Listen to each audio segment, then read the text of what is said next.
Hey, what's up, YouTube land? It's your boy, Eddie Hill, the White Oak, Pennsylvanian toy collector. It's time for another Eddie Hill review.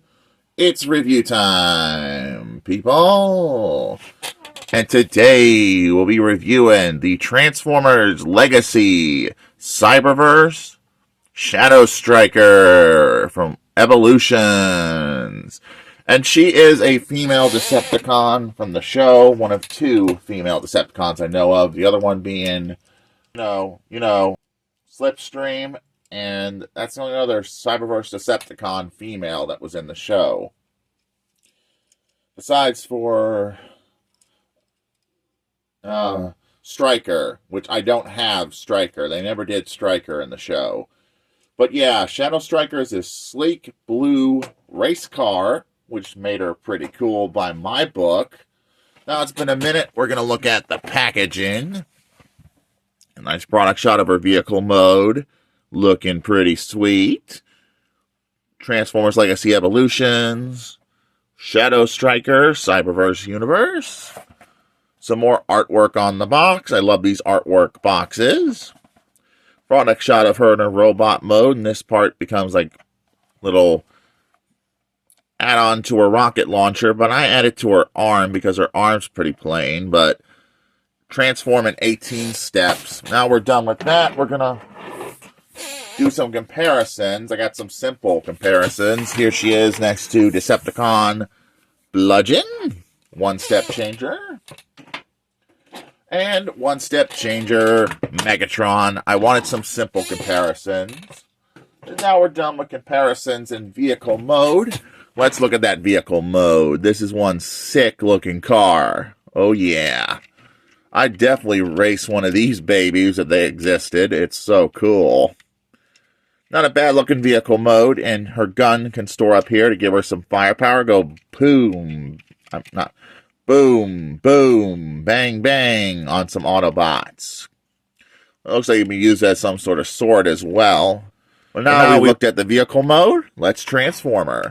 First, we're going to disconnect this part, like so. And this is how the combined mode blaster looks. I'm just not a fan of it, because they're reusing this for sideburn. But yeah, to transform it, very simple. We're going to disconnect the legs, which first is easier. When I disconnect the legs, it should come undone. Tricky panels. And I did just clip my nails, so my fingers are a little bit numb. So yeah. Sometimes I clip my nails before I do a figure, because I want my nails to look nice during the review. Disconnect these panels right here. Very simple. Fold down the legs like so. Second verse, just like the first. So far, a pretty straightforward transformation. Flip down the feet. And then we're going to work on her lower body.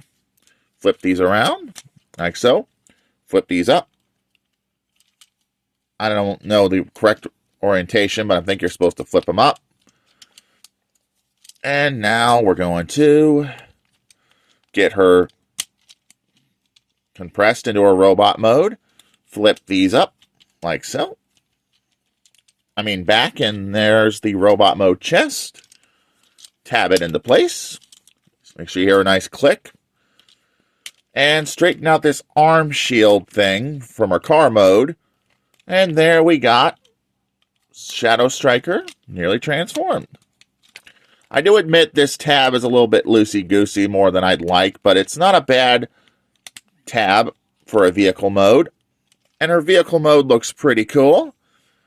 Not a bad looking Shadowstriker. Better than the original one I have, which I will dig that out.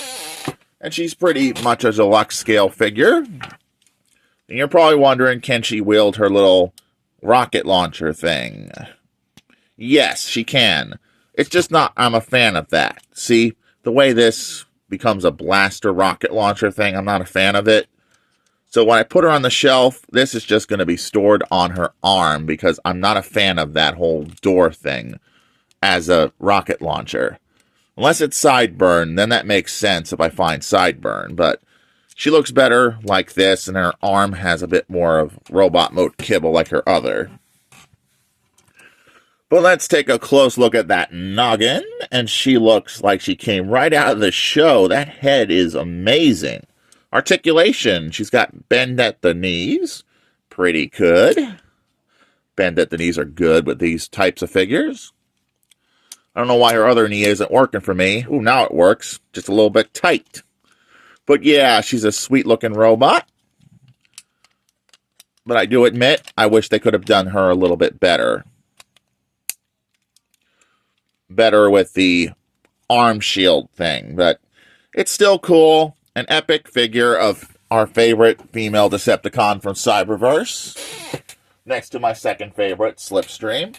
But now we're going to do some comparisons with some other Decepticons. Here is Shadowstriker next to the other female Decepticon, Slipstream. Deluxe is less smaller than that.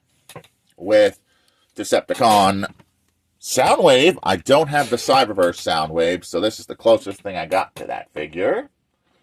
Not a bad comparison if I do say so myself. And of course, with One Step Changer, Lord Megatron. As you can see, One Step, newer figure, looks pretty good. Of course, with One Step Changer, Decepticon Bludgeon. Another fellow Decepticon. And last but not least, her core class, not core class, but Scout class figure. And the Scout class figure ain't as good as this one. This is more accurate to the show than this one. And she doesn't stand up very well. So she's probably going to be tossed on the Cyberverse shelf in the back of her. Because this is the better continuity of Shadowstriker. But now we're going to do a group shot with my Cyberverse Decepticons. First on the list, Bludgeon. And then we're going to bring in... Oh, I forgot about two comparisons before we do that. Here is Shadowstriker next to Screamer. As you can see, same size scale. With a warrior class. And of course with Acid Storm. And now we're ready to do the epic group shot of our Cyberverse Decepticons. Bludgeon. Megatron. Soundwave. And Slipstream. And these are my Cyberverse Decepticons. And man, do these figures look amazing.